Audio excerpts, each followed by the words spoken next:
Let me tell you about a dinner party. A couple walks in. She's 28, he's 55. Within about 10 seconds, half the room has already decided what this relationship is about. And nobody asked her a single question first. Someone assumes money. Someone assumes daddy issues. Someone assumes he's having a crisis and she's just along for the ride. Nobody considers the simple explanation, the one that's actually backed by how attraction works. She likes being around him more than she liked being around the men her own age. That explanation doesn't make for good gossip, so people skip right past it, but it's usually the true one. Today I want to walk through why, not through assumptions, through what's actually happening underneath these relationships that people are so quick to explain away. Let's start with the first excuse people reach for. She's looking for a provider. This is the laziest explanation, and it's the first one people grab because it lets them avoid a harder question. Why didn't the men her own age hold her attention? Money can open a door. It has never been the thing that keeps someone walking through it. Plenty of women have dated financially comfortable men their own age and left anyway. Because money doesn't fix how someone makes you feel across the breakfast table. What actually keeps a relationship alive is something closer to emotional weather.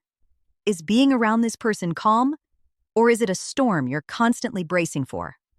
An older man isn't automatically calmer weather, but a man who's lived long enough to stop needing every room to revolve around him usually is. That's not a financial trait. That's a maturity trait. People confuse the two because older and wealthier often show up in the same person, but it's the wrong variable getting the credit. Here's the second excuse. This is just novelty. It'll wear off. The assumption is that she's chasing something different for the thrill of it, and that reality will eventually catch up with her. Here's what that misses. A lot of these women didn't arrive at an older partner by chasing something exotic. They got here by elimination. Years of dating men their own age who were exciting in short bursts and completely unpredictable everywhere else. Relationships that looked great in photos and felt like a part-time job to maintain. That teaches a specific lesson. Excitement and peace of mind are not the same currency.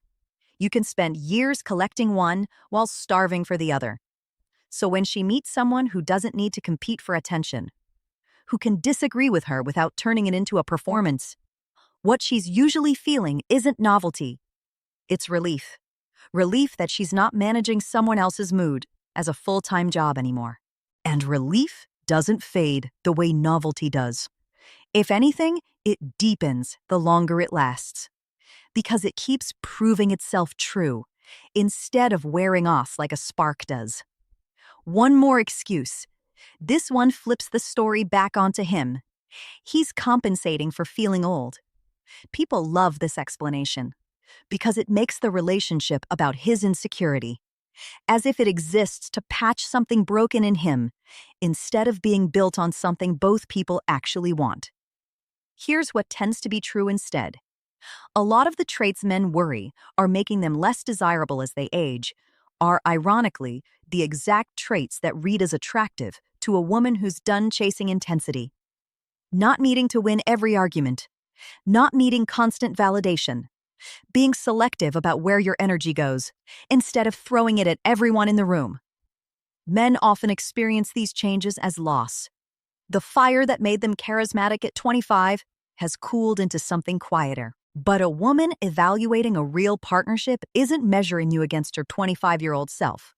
She's responding to who's actually in front of her right now. And steadiness ages a lot better than charisma does. If any of this is landing for you, go ahead and hit subscribe now. Because what comes next is where most people get this completely backwards.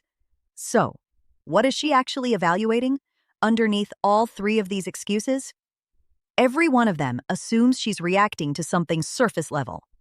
What she's actually paying attention to is a lot more specific and a lot less flattering to the gold digger story than people want it to be. She's watching how you handle friction, not whether you avoid conflict, whether disagreement turns into an argument or stays a conversation. She's watching whether you listen to actually understand her, or whether you're just waiting for a gap to say your own thing. She's watching what happens in an ordinary silence, whether you rush to fill it because it makes you uncomfortable, or whether you can just exist in a quiet moment without needing to perform your way out of it. None of that requires an age gap specifically, but those traits, regulated conflict, patient listening, comfort with stillness, show up more reliably in people who've had more years to actually practice them. That's not romance. That's just time doing what time does. A 26-year-old man can absolutely have all three. He's just had less runway to build them. Now here's the part almost nobody wants to admit. She's not settling. She's comparing. This is the piece that flips the entire dinner party story on its head. She isn't choosing an older man instead of a better option her own age. In a lot of these relationships, she's already tried the alternative, and she has the receipts to know exactly what it felt like, day to day. Which means the age gap was never the real story. It's a footnote. The actual story is this. Two people found each other easier to be around than almost everything else they'd tried before.